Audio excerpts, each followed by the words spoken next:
কায়সার কামালের সহায়তায় আরও ২৪ জনের চোখের অপারেশন সম্পন্ন। আল আমিন হাওলাদার, নেত্রকোনা জেলা প্রতিনিধি। ছবি চিত্র বিস্তারিত। বিএনপির ভারপ্রাপ্ত চেয়ারম্যান তারেক রহমানের নির্দেশনায় চিকিৎসার অভাবে অন্ধত্বের দ্বারপ্রান্তে থাকা এমন অসংখ্য দুস্থ সহায় মানুষকে আলো দেখানোর মানবিক উদ্যোগ নিয়েছেন বিএনপির কেন্দ্রীয় কমিটির আইন বিষয়ক সম্পাদক ব্যারিস্টার কায়সার কামাল।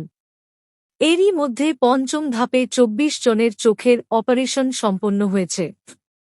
শুক্রবার ৮ জুলাই পঞ্চম ধাপে ২৪ জনের অপারেশন সফলভাবে সম্পন্ন করা হয়।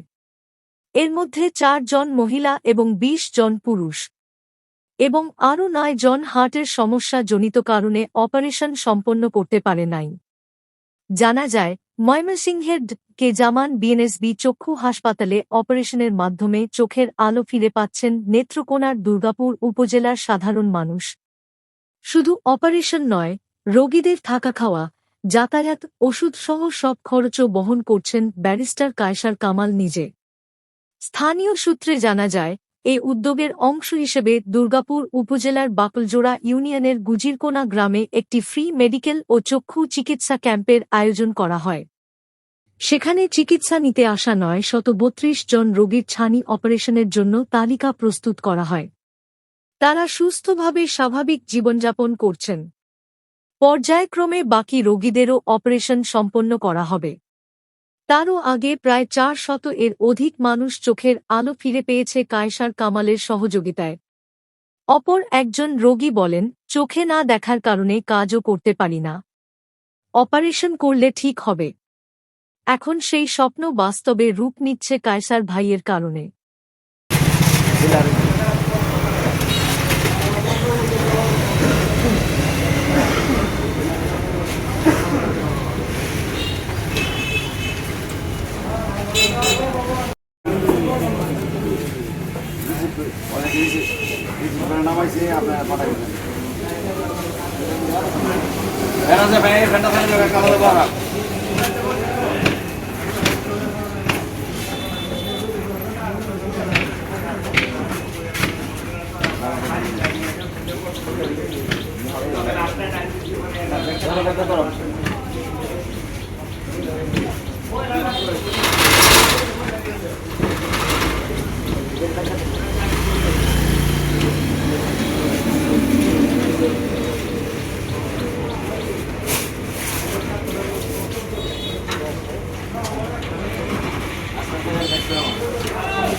যাই হোক, কষ্ট যদি হয় তবু তো নিজের দলিল হচ্ছে নাকি।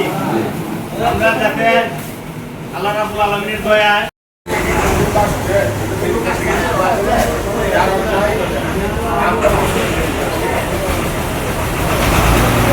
কে করেছে এটা আপনারা জানেন। ব্যারিস্টার কায়সার কামাল, তিনি আমাদের দুর্গাপুর কর্মকাণ্ডা নেতা। ব্যারিস্টার কায়সার কামাল মহোদয় এই অপারেশনের দায়িত্ব নিয়েছেন।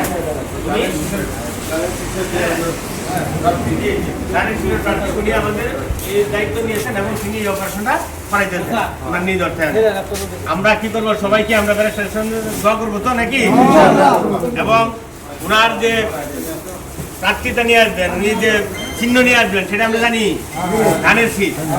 আমরা ধানের শীতের জন্য দোয়া করবো এবং সহযোগিতা করবো, তাই না।